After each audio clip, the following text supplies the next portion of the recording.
Hey, what's up, you amazing hackers? Welcome back. Let's look at the context of cross-site scripting, shall we? Try saying that 10 times fast. So, first of all, you can go to these labs yourself. Link will be in the description below, hexpert.com/rxss or hexpert.com/labs/rxss/get.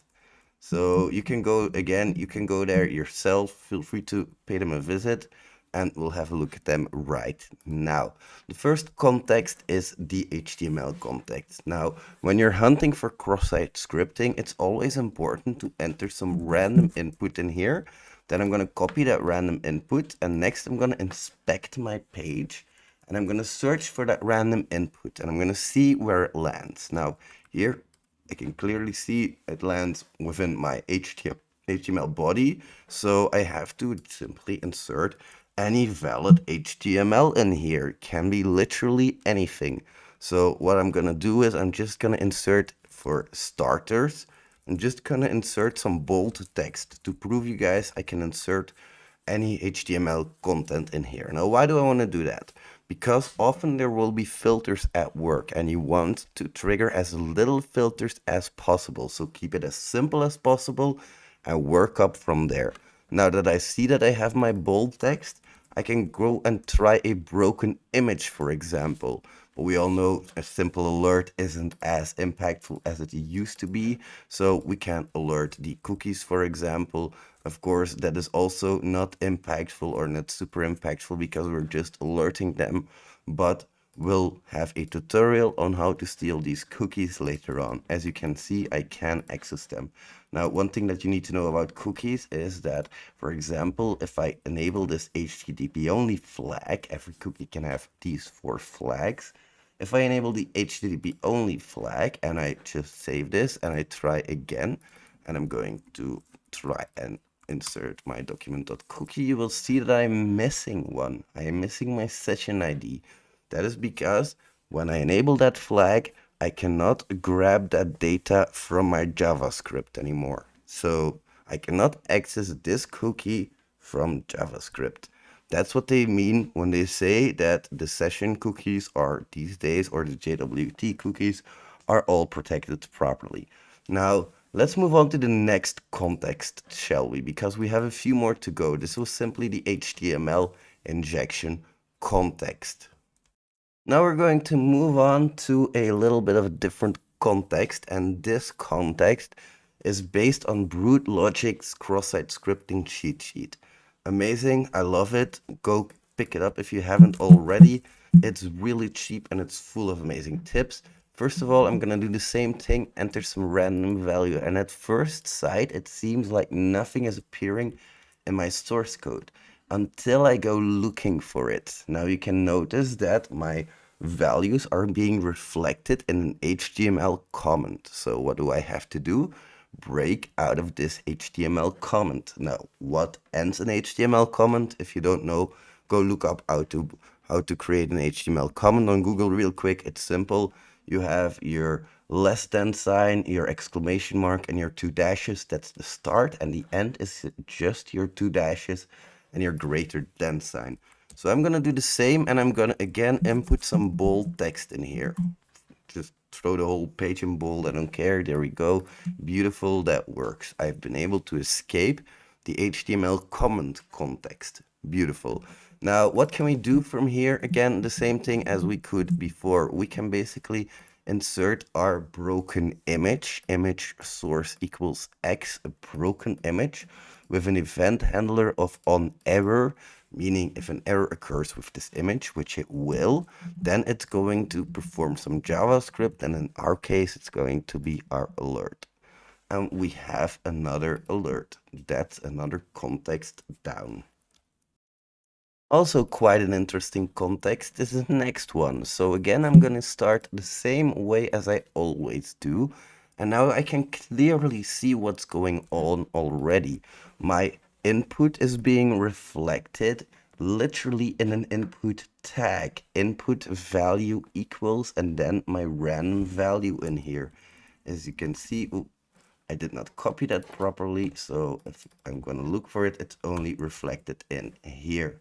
Now I need to break out of this. Again, as I always do, I need to break out of my context so I can insert proper JavaScript. How am I going to do that? Well, if I look right here, what is ending my HTML tag? My double quotes and my greater than sign. So let's give that a shot, shall we?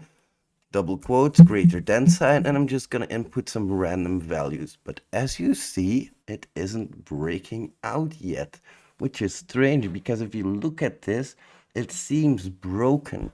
But I assure you it's not, and it's only because I am a little rat and in the background I haven't used a double quote but a single quote. And that is why it is so important to test with all types of quotes, single, double, backtick, and quote those quotes, shoot them to the moon, get them back with some moon rocks and throw them in there.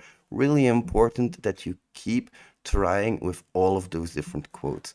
The moon rocks, let them be for now. I know it's a bit difficult, so let's try to break out of this first. We are already out of the HTML tag, and then we can insert anything we want. Now this is called HTML tag attribute insertion.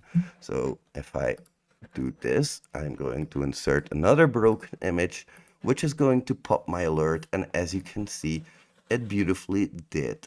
So that's another context down. We're doing amazing. Keep on rocking, you my friends.